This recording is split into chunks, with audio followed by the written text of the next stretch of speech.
सारे जूते ना साफ कर दे, फिर ना मैं इनमें चोबा मार दूंगा। ठीक है भैया।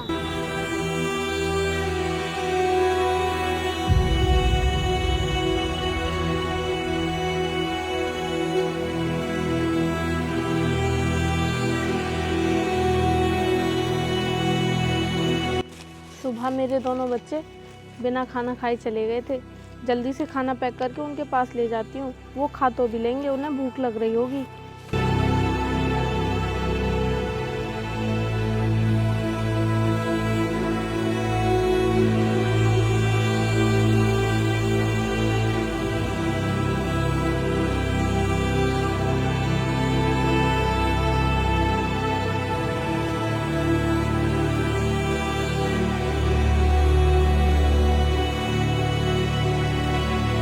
अरे बहन, तुझे भूख लग रही थी ना, देख माँ आ गई खाना लेकर के।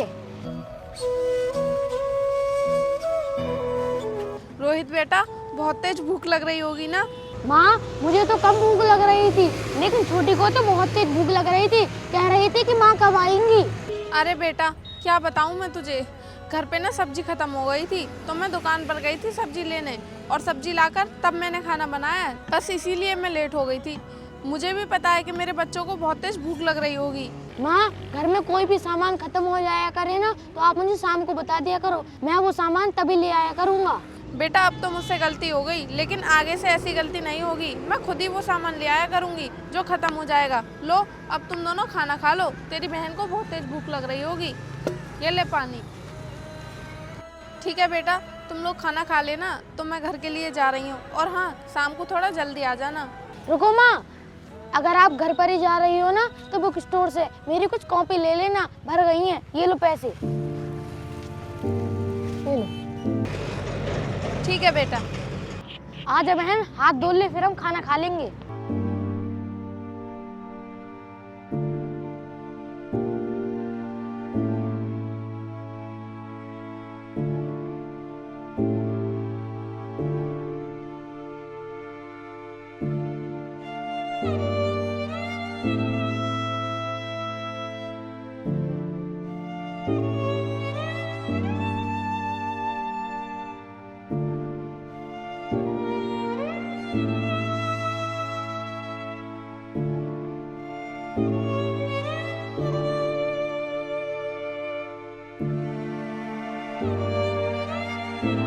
चल बहन, खाना खा ले, तुझे बहुत तेज भूख लग रही थी।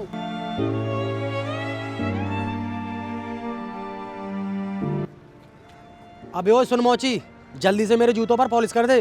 साहब, मैं अभी अभी खाना खाने के लिए बैठा हूँ, आप 5 मिनट रुक जाओ, फिर आपके जूतों पर पॉलिश कर दूंगा। अबे ज्यादा टाइम नहीं है मेरे पास, मेरी इंपॉर्टेंट मीटिंग है और मुझे अर्जेंटली कहीं जाना है, इसलिए जल्दी से मेरे जूतों पर पॉलिश कर दे।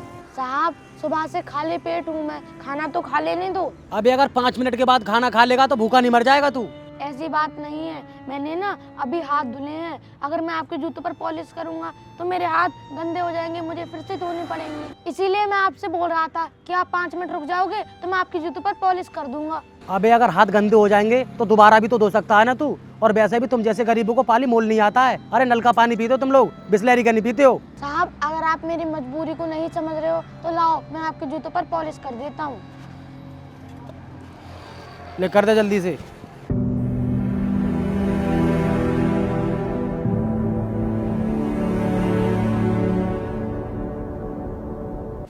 साहब, दूसरा पैर दो। ये ले।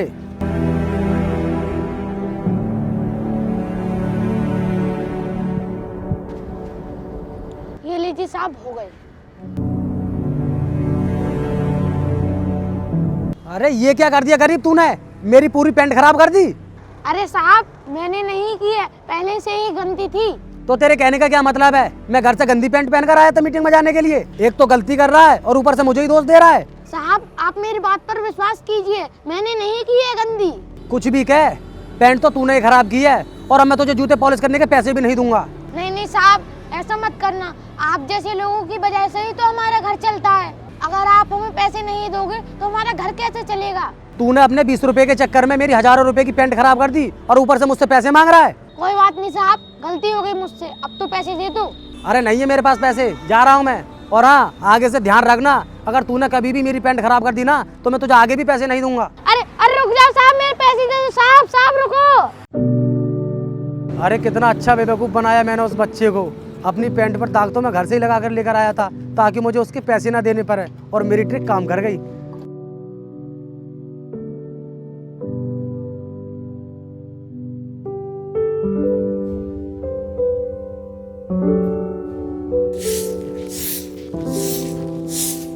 बेटा आ गए तुम, चलो सामान वहीं रख दो।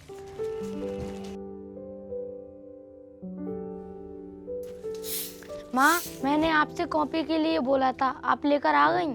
हाँ बेटा, ले आई मैं तेरी कॉपी। तो माँ ला कर देना जरा। ठीक है बेटा, अभी ला कर देती हूँ।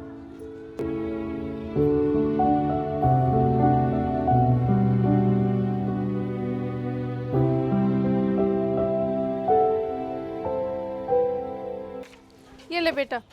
लाओ। बेटा ये क्या कर रहा है तू? थोड़ी देर आराम तो कर ले और खाना पीना खा ले, उसके बाद पढ़ाई कर लेना। काम करके आया है तू। माँ, अगर इस उम्र में आराम कर लिया तो मोची का काम करने में पूरी जिंदगी निकल जाएगी। बेटा कितना समझदार हो गया है तू। माँ, जिम्मेदारी ना इंसान को उम्र से पहले सब कुछ सिखा देती है।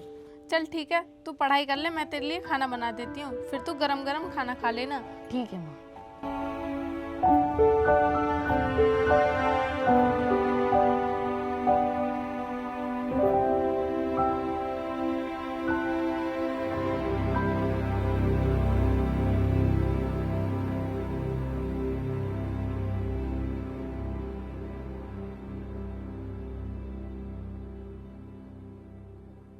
उस दिन तो मैंने उस बच्चे को बेवकूफ़ बना दिया, लेकिन आज ना कुछ और ही बहाना बनाना पड़ेगा। अगर मैंने फिर से पैंट का बहाना बना लिया तो वो बच्चा समझ जाएगा। चलो देखते हैं।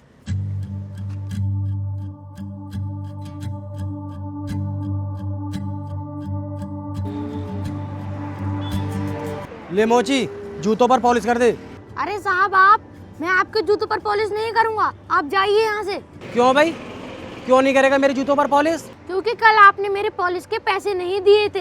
अरे क्यों देता मैं तेरे पैसे? तूने मेरी पैंट खराब कर दी थी ना कल, आज सही से करना, आज दे दूंगा तेरे पैसे। साहब, आपने किसी और मोची से पॉलिश करा लेना, मैं नहीं करूँगा आपके जूतों पर पॉलिश, जाओ यहाँ से। तू मेरे बारे में जानता नहीं है अभी, बहुत अमीर आदमी हूँ मैं। तेरी दुकान यहाँ से 1 मिनट में हटवा सकता हूँ मैं। साहब, आप हमारी दुकान क्यों हटवाओगे? ये तो सरकारी जमीन है, आपकी थोड़ी नहीं है।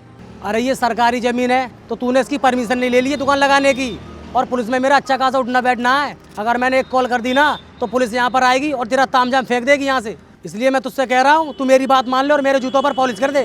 ठीक है साहब, मैं आपके जूतों पर पॉलिश कर दूंगा, लेकिन आप मुझसे वादा करो कि आप मेरे पैसे नहीं मारोगे। हाँ नहीं मारूंगा मैं तेरे पैसे, ले कर दे जूतों पर पॉलिश। साहब, आज ऐसे नहीं करूंगा मैं पॉलिश, आप मुझे जूते उतार करके दो। कुछ ज्यादा ही चालाक बन रहा है तू। ये लो, चप्पल पहन लो। चल ठीक है, ले कर दे।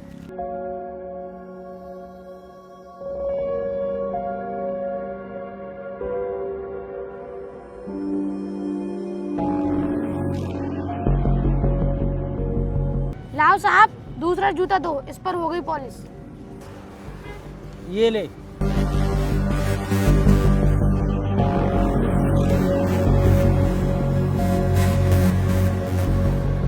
ये लो साहब, हो गए आपके जूते पॉलिश, 20 रुपए हो गए।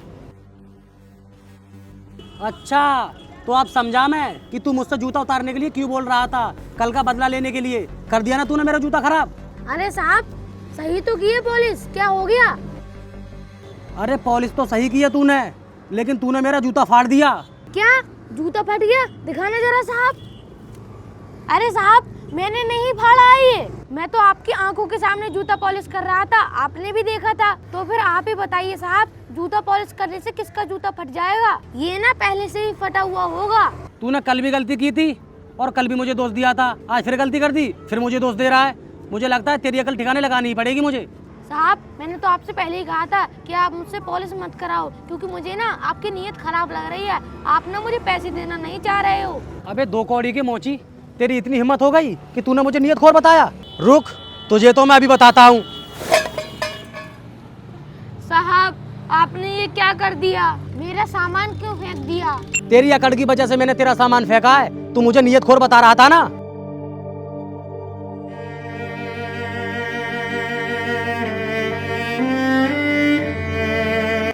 चल आजा बहन, सामान उठा कर रखते हैं।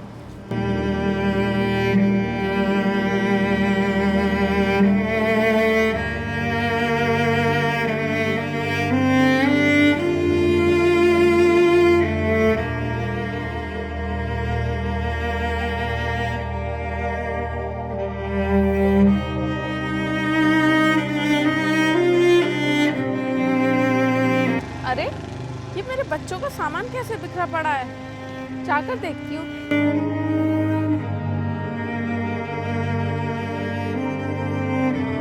अरे बेटा, ये सामान कैसे बिखरा पड़ा है? अरे माँ, तुम यहाँ पर क्या कर रही हो? बेटा, मैं तो टेलर के यहाँ गई थी तुम्हारी ड्रेस लेने के लिए, तभी मैं यहाँ से जा रही थी। मैंने देखा कि तुम्हारा सारा सामान बिखरा पड़ा है, इसीलिए मैं यहाँ पर आ गई। बताओ बेटा, ये सब कैसे हुआ, कैसे बिखर गया तुम्हारा सामान?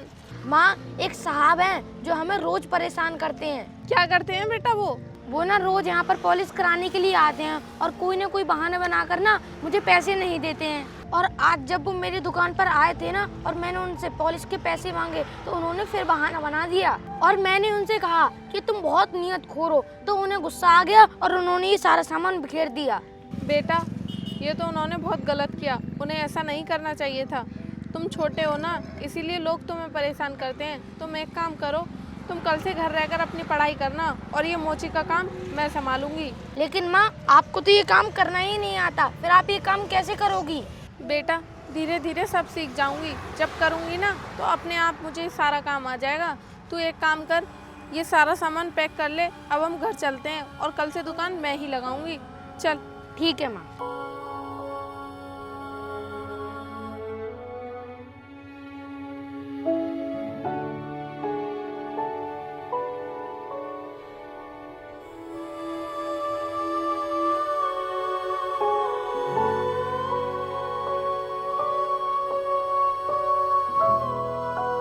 चल बेटा।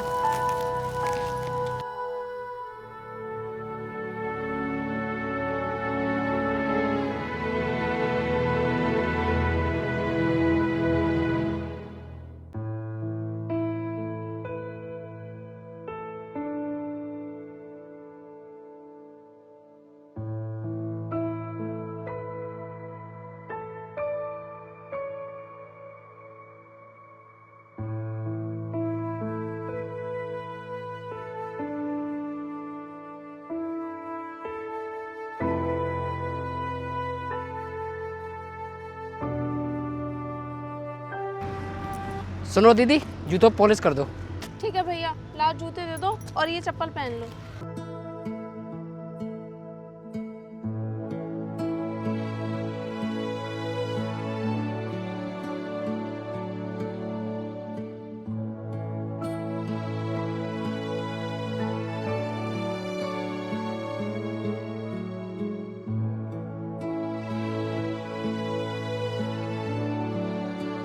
ये लो साहब, इसे पहन लो।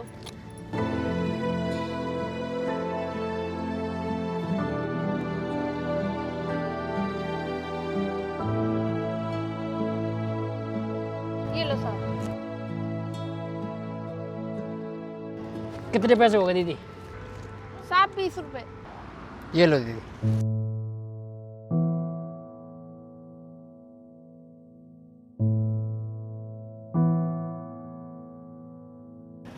अरे कौन है तू? और यहाँ पर तो एक छोटी दुकान लगाता था ना, वो कहाँ गया? साहब, वो मेरा ही बेटा था। उसे ना एक साहब रोज परेशान करते थे और उसके मेहनत के पैसे भी नहीं देते थे, इसीलिए अब से दुकान मैं ही लगाया करूंगी। तेरा बेटा जिनके बारे में बात कर रहा था वो कोई और नहीं, मैं ही हूँ। और मैं उसे परेशान नहीं करता था, झूठ बोल रहा था तेरा बेटा। तो क्या साहब, आप ही मेरे बेटे को पैसे नहीं देते थे? अरे तेरा बेटा गलती करता था, कभी सही से काम नहीं करता था वो। एक दिन उसने मेरी पैंट खराब कर दी और एक दिन मेरा जूता फाड़ दिया, तो किस बात के पैसे देता मैं उसे? साहब, मेरा बेटा बता रहा था कि आप कोई ना कोई बहाना बनाकर उसे पैसे नहीं देते हो। तो तेरे कहने का मतलब है मैं चोर हूँ? तू अपने बेटे की बातों पर भरोसा कर रही है लेकिन मेरी बातों पर नहीं। वो मेरा बेटा है और मुझे बहुत अच्छे से पता है कि वो कभी झूठ नहीं बोलता। तुमने उसके पैसे मारे होंगे, तभी तो उसने तुम्हें नियतखोर कहा। तो तू भी मुझे नियतखोर समझ रही है? खड़ी होना जरा। हाँ बताइए साहब। साहब, मेरे ऊपर हाथ उठाने की आपकी हिम्मत कैसे हो गई? क्योंकि तू भी अपने बेटे की तरह ऊंची आवाज में बात कर रही है मुझसे, इसलिए थप्पड़ मारा है मैंने तुझे। बहुत देर हो गई तुम्हें इनके साथ बदतमीजी करते हुए। तुम होते कौन हो इनके साथ बदतमीजी करने वाले? तुम कौन हो और तुम्हें इससे क्या? जाओ और जाकर अपना काम करो। मैं चाहे कोई भी हूँ, तुम्हें इससे क्या मतलब? आप इन्हें परेशान क्यों कर रहे हो? बहन जी आप बताओ, ये आपको परेशान क्यों कर रहे हैं? साहब, मैंने तो आज पहली बार दुकान लगाई है। यहाँ पर तो मेरा बेटा दुकान लगाता है हर रोज, और ये मेरे बेटे को रोज परेशान करते हैं, उसे पैसे भी नहीं देते। यही बात मैंने इनसे कह दी तो इन्हें बुरा लग गया और इन्होंने मुझ पर हाथ उठा दिया। तुमने एक औरत को ऊपर हाथ उठाया, इसके जुर्म में मैं तुम्हें जेल भी करवा सकता हूँ, समझे? अरे तुम कौन होते हो मुझे जेल करवाने वाले? और तुम मुझे जानते नहीं हो कि मैं कितना बड़ा बिजनेसमैन हूँ। और तुम जानते हो कि मैं कौन हूँ? मैं एक लॉयर हूँ, तुम्हें 2 मिनट में जेल करवा सकता हूँ। क्या कहा सर? आप लॉयर हैं? सर इसमें मेरी कोई गलती नहीं है, इन्होंने मेरे साथ बदतमीजी की थी तब मैंने इनके ऊपर हाथ उठाया है, लेकिन अब मैं इनके ऊपर हाथ नहीं उठाऊंगा, मुझसे गलती हो गई, मैं चलता हूँ। अरे बहन जी, अगर आपके साथ कोई बदतमीजी करे तो तुम पुलिस में जाकर शिकायत करो, इतना सुनती क्यों हो? साहब हम गरीब लोग हैं, हमें ज़िंदगी जीने के लिए ऐसे अमीरों के ताने तो सुनने ही पड़ते हैं। तुम बता रही थी कि आज तुमने पहली बार यहाँ दुकान लगाई है, पहले तुम्हारा बेटा लगाता था। वैसे कितना बड़ा है तुम्हारा बेटा और वो करता क्या है? साहब मेरा बेटा 10 साल का है, उसका सपना है कि वो पढ़ लिख कर IAS बने, इसीलिए अभी वो पढ़ाई कर रहा है। 10 साल की उम्र में तुम्हारा बेटा IAS बनने का सपना देख रहा है, फिर तो वो बहुत टैलेंटेड होगा। साहब हर साल स्कूल में फर्स्ट आता है मेरा बेटा। अरे तो तुम अपने बेटे से मोची का काम क्यों करवा रही हो? उसे सही से स्कूल में पढ़ाओ, तभी तो उसका सपना पूरा होगा। हमारे पास इतने पैसे नहीं हैं जो हम उसे किसी अच्छे से स्कूल में पढ़ा सकें। अगर वो मोची का काम नहीं करेगा तो साहब हमारे तो घर का खर्चा भी नहीं चल पाएगा। अगर तुम्हारे बेटे में सच में कुछ कर गुजर जाने का जुनून होगा तो उसका सपना मैं पूरा करूँगा। अगर तुम्हारा बेटा IAS बनना चाहता है तो मैं उसमें तुम्हारी मदद करूँगा। साहब आप हमारी कैसे मदद कर सकते हो? अब तुम्हें मौजी का काम करने की कोई ज़रूरत नहीं है, तुम मेरे घर में आकर मेड का काम कर लिया करना, फिर तुम्हें इस तरह लोगों के ताने सुनने की ज़रूरत नहीं पड़ेगी। साहब आपका बहुत बहुत धन्यवाद जो आपने मुझे अपने घर में काम दे दिया। मैं तो खुद ही ये सोच रही थी कि मुझे किसी के घर में काम मिल जाए तो मैं ये मोची का काम बंद कर दूं। ये लो मेरे घर का एड्रेस, कल से तुम काम पर आ जाना। और हाँ, ये लो कुछ पैसे, इनसे अपने घर का राशन ले जाना। अरे नहीं नहीं साहब, आपने मुझे काम दे दिया, मेरे लिए इतना ही बहुत है। ये पैसे आप मुझे बाद में दे देना। अरे ये पैसे मैं अपनी खुशी से दे रहा हूँ, बाकी तुम्हारी सैलरी में देता रहूँगा। ये लो रख लो। धन्यवाद साहब। तभी तो कहते हैं कि इस दुनिया में हर इंसान एक जैसा नहीं होता, कुछ अच्छे होते हैं और कुछ बुरे भी होते हैं। साहब आप तो बहुत ही अच्छे निकले। ठीक है, अब मैं चलता हूँ, कल तुम टाइम से आ जाना।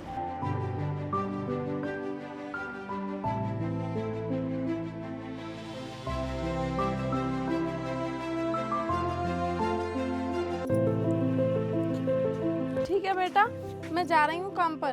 ठीक है माँ आप जाओ, लेकिन माँ सामान तो ले जाओ। बेटा मैं मोची का काम करने के लिए नहीं जा रही हूँ। तो फिर आप कहाँ जा रही हो? बेटा जो साहब तुझे रोज परेशान करते थे ना, वही साहब कल मुझे भी परेशान करने के लिए आ गए और उन्होंने मेरे ऊपर हाथ भी उठा दिया था। ये सब चीज़ें एक साहब खड़े होकर देख रहे थे तो उन्होंने मुझे अपने घर पे मेड का काम दे दिया है। बेटा अब से तुझे कोई भी चीज़ की ज़रूरत हो ना तो तू मुझे बताना, मैं साहब से बोल दूंगी। माँ अगर उन साहब ने आपको बिना काम के पैसे दे दिए तो वो साहब ने बहुत अच्छे होंगे, वरना इस जमाने में बिना काम के कौन पैसे देता है। हाँ बेटा चल ठीक है, अब मैं जा रही हूँ क्योंकि आज मेरे काम का पहला दिन है। तू अच्छे से पढ़ाई करना और अपनी बहन का भी ध्यान रखना। ठीक है माँ।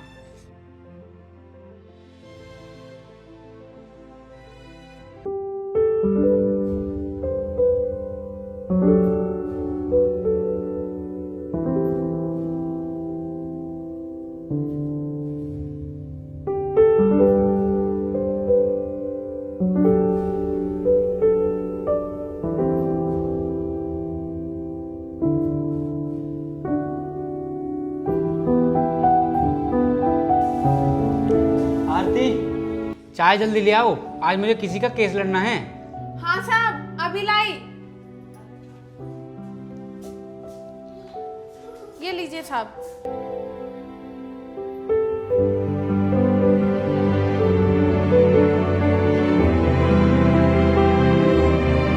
वैसे आरती एक बात बताओ, तुम रहती कहाँ पर हो? अपनी तो जगह है नहीं हमारे पास, किसी और की खाली जगह पड़ी थी तो हमने उनसे बात करके उनकी जगह पर झोंपड़ी बना ली है।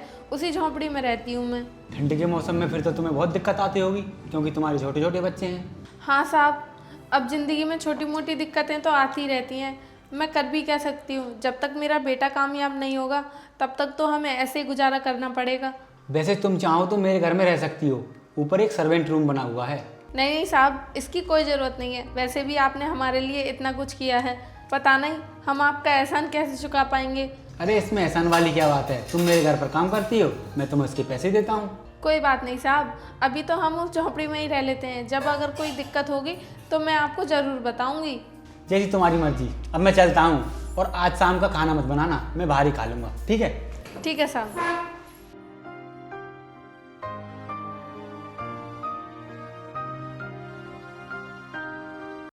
तो माँ, उन साहब के घर पर कैसा चल रहा है आपका काम? बेटा, काम तो सही मिल गया है मुझे। वो साहब तो मुझसे कुछ भी नहीं कहते हैं। चाहे मैं कितने भी दिन की छुट्टी ले लूं या फिर मैं काम पर लेट पहुंचूं, फिर भी वो मेरी सैलरी में से पैसे नहीं काटते। वरना आज का ज़माना तो बहुत ख़राब चल रहा है बेटा। अगर किसी के घर काम पर जाने में 10 मिनट भी लेट हो जाओ ना, तो वो उसके पैसे काट लेते हैं और गुस्सा करते हैं वो अलग से। फिर तो माँ, वो साहब दिल के बहुत अच्छे हैं। मैं भी चलूँगा उनसे कभी मिलने के लिए। हाँ बेटा, मिलवाऊंगी, ज़रूर मिलवाऊंगी। लेकिन फ़िलहाल तो तू अपनी पढ़ाई पर ध्यान दे, क्योंकि अगर मैं तुझे उनसे मिलवाने के लिए ले गई तो हो सकता है कि उन्हें भी अच्छा ना लगे। ठीक है माँ, जैसी आपकी मर्जी, लेकिन मैं उन साहब से एक न एक दिन जरूर मिलूंगा, जो हमारे लिए इतना कुछ कर रहे हैं। हाँ हाँ बेटा, मिल लेना।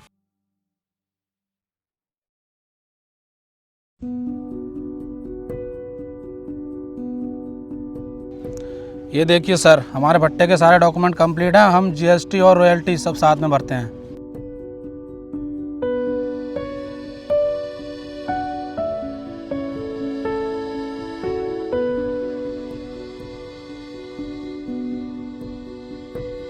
एक चीज़ बताओ तुम मुझे, अभी 1 घंटे पहले ईंटों का ट्रैक्टर तुम्हारे भट्टे से गया है, यूपी 24 BU 1234, उसका रॉयल्टी पास कहाँ है? नहीं सर, अभी 1 घंटे पहले तो हमारे भट्टे से कोई ट्रैक्टर नहीं गया है। झूठ मत बोलो, ट्रैक्टर तुम्हारे भट्टे से ही गया है, और ट्रैक्टर जहाँ जाना था ना वहाँ भी पहुँचा भी नहीं है, रास्ते में ही रुकवा दिया है। और अगर झूठ बोलोगे ना तो अभी कभी तुम्हारा पूरा भट्टा सील करके जाऊँगा, इसलिए सच्चाई बता दो मुझे।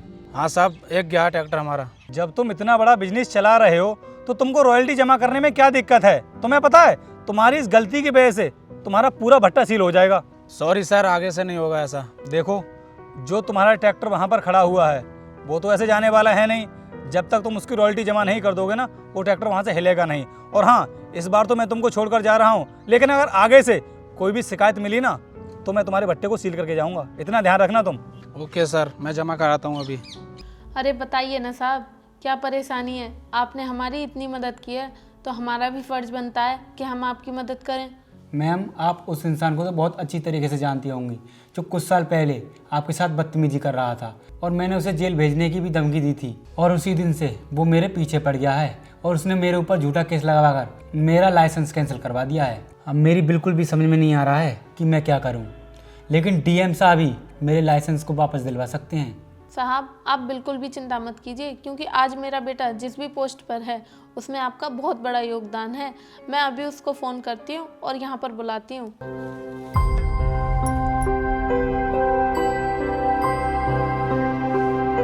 हाँ माँ, बोलिए। बेटा, मुझे ना तुझे किसी से मिलवाना है, तो तू जल्दी से घर पर आ जा। ठीक है माँ, मैं अभी 10 मिनट में घर आता हूँ। ठीक है बेटा। ओके, ड्राइवर गाड़ी निकालो।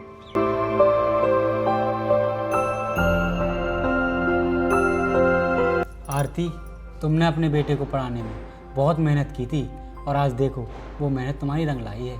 साहब, अगर मैं मोची का काम करती रहती तो अपने बेटे को इतने बड़े स्कूल में नहीं पढ़ा पाती। आपने मुझे अपने घर पे काम दिया, इसीलिए मैं अपने बेटे की पढ़ाई बहुत अच्छे से करा पाई।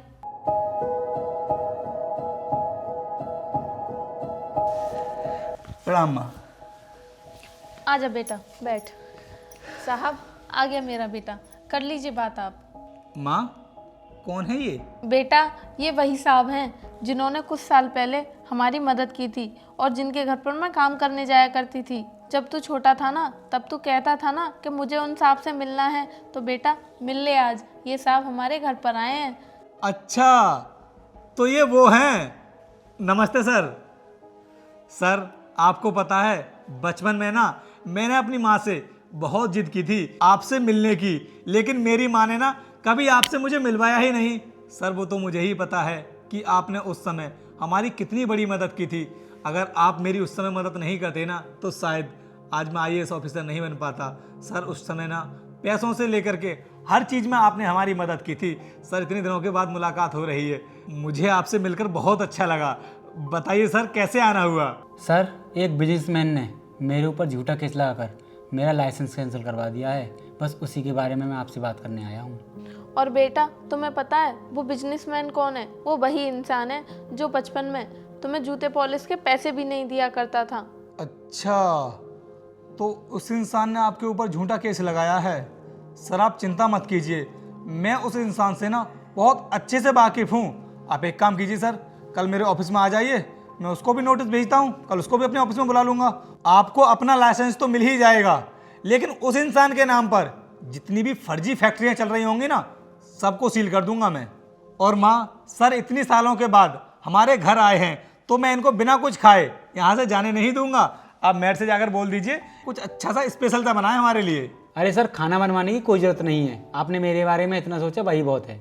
सर कैसी बातें कर रहे हैं आप? आपकी वजह से इतने सालों तक हमारे घर में चूल्हा जला है और आप खाने के लिए मना कर रहे हैं। मैं आपको ऐसे नहीं जाने दूंगा। माँ आप जाइए ना। ठीक है बेटा, तुम लोग बैठो, मैं अभी आती हूँ।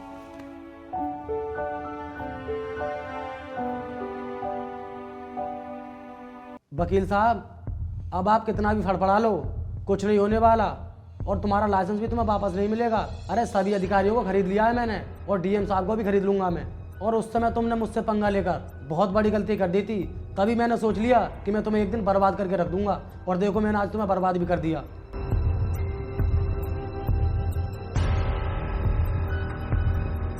Good morning sir. Good morning. Sir, इन वकील साहब ने मेरी प्रॉपर्टी को पैसे के लालच में आकर फ्रॉड तरीके से किसी दूसरे के नाम पर रजिस्टर कर दिया। एक सेकंड रुको, मैं अभी तुम्हारी फाइल चेक करता हूँ।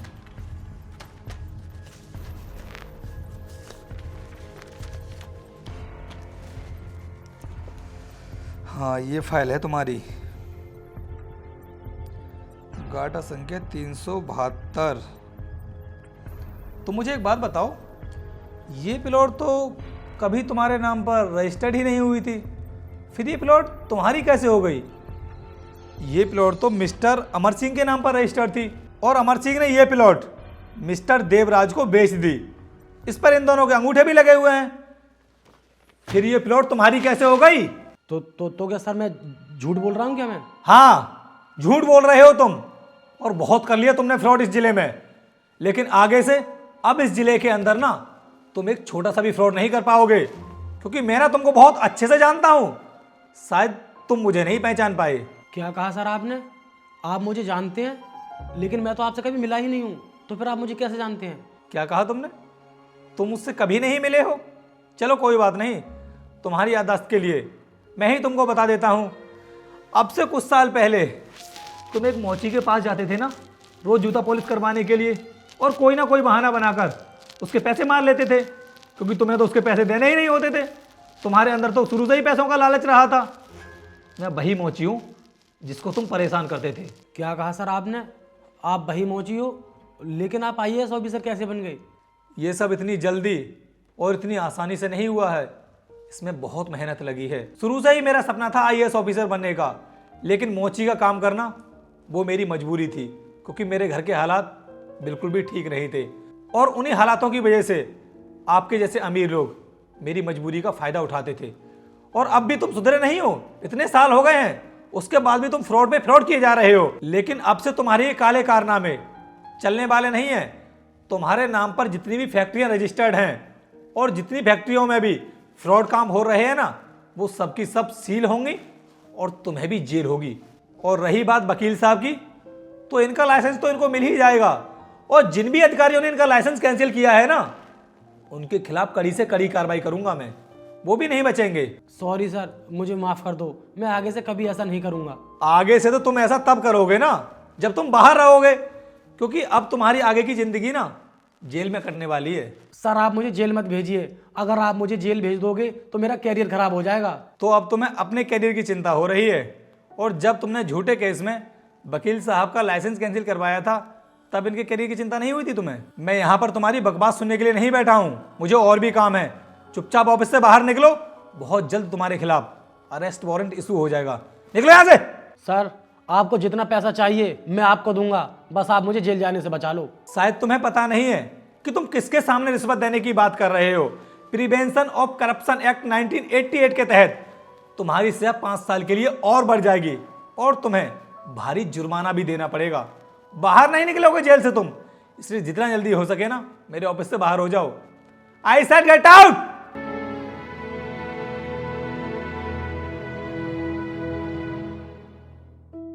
Thank you sir, thank you so much. Sir इसमें थैंक यू की क्या बात है, उसने आपके ऊपर झूठा केस लगाया था, वो तो खारिज होना ही था। ठीक है आप बैठिए, मैं चाय मंगवाता हूँ। रामू काका 2 चाय भेज देना। हाँ जी, तो दोस्तों कैसी लगी आपको ये वीडियो? अगर वीडियो पसंद आई तो उसको लाइक कमेंट शेयर कर देना, और जितने भी लोग चैनल से नए जुड़े हैं भाई सब्सक्राइब करके जाना। तो मिलते हैं आपसे किसी नई वीडियो में किसी नए टॉपिक के साथ, तब तक के लिए जय हिंद जय भारत।